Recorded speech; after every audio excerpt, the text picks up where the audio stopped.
Hello, hello, hello, and welcome everybody to my channel. My name is Granddaddy Pendragon, and on this channel we look at primarily living dead dolls, though we will also eventually be looking at other horror-related dolls.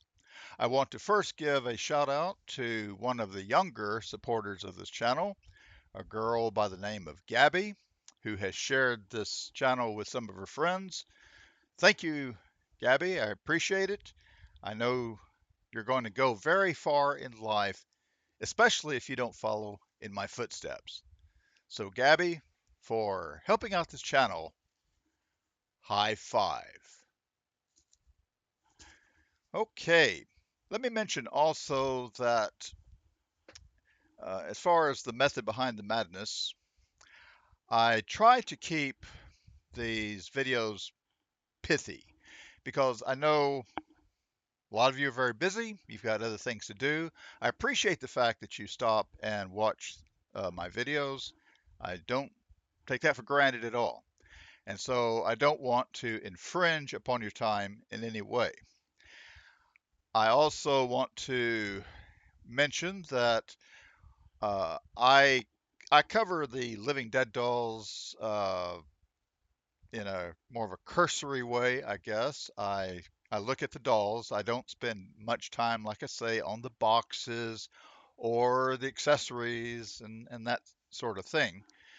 But some of the Living Dead Dolls content creators on YouTube do, and they do a very fine job of it. And I'd like to mention some of those and encourage you to look at their videos also if you're not already doing so. One such person is Joshua Lee, aka Doggy Pants. where where he came up with that name, I don't know, but he does a good job in kind of breaking down living dead dolls. I think he has some sort of a connection to Mezco, so sometimes you can get a little more inside information from him than you would some of the rest of us.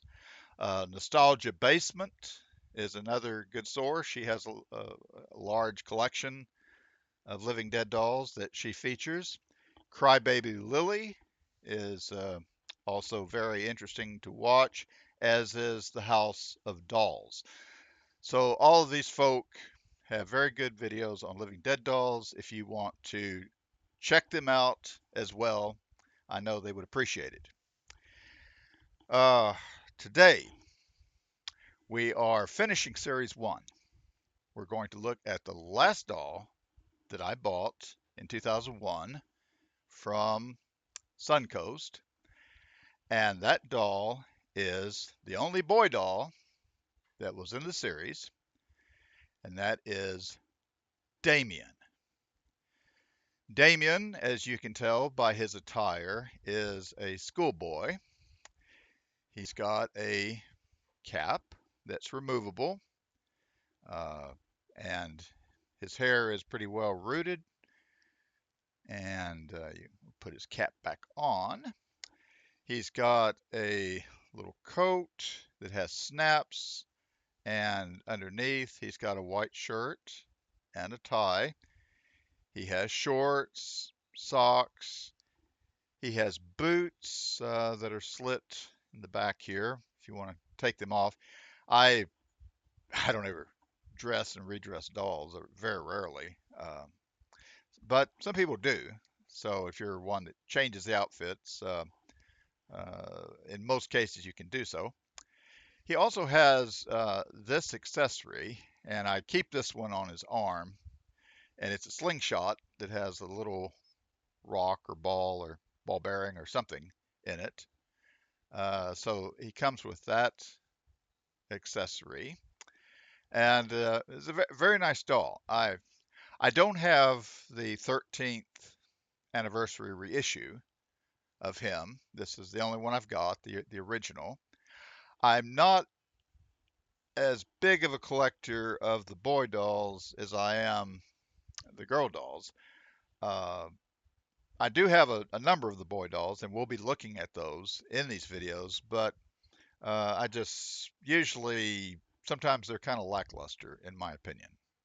So I find usually the girl dolls seem to have a little more thought put into them in their design, although there are, of course, notable exceptions, which we will note along the way.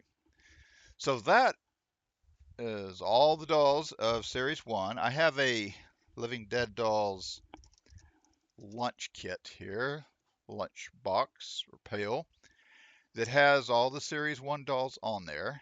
And you can see there's Sin, there's Damien, there's Posey, there's Exorcist, and Sadie. So these are the premier dolls. They're the foundational dolls that kind of kicked everything off as far as the mass produced dolls go.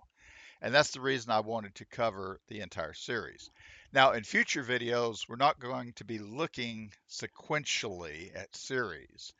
I'm going to be looking just at various dolls, and they're going to come from different series. Some are exclusive, some are very hard to find, some not so much, but we're going to be looking at a pretty vast array of Living Dead dolls. And like I say, along the way, we'll be looking also at some other horror or haunted dolls that are made by other companies, but primarily Living Dead dolls that are in my collection. And again, if you have a particular Living Dead doll that you would like for me to cover, if I happen to have it in my collection, I will be more than happy to do that. So thank you very much for watching this video, for your support of this channel. Please know I deeply appreciate it, and I wish you a very, very happy day. Take care of yourself.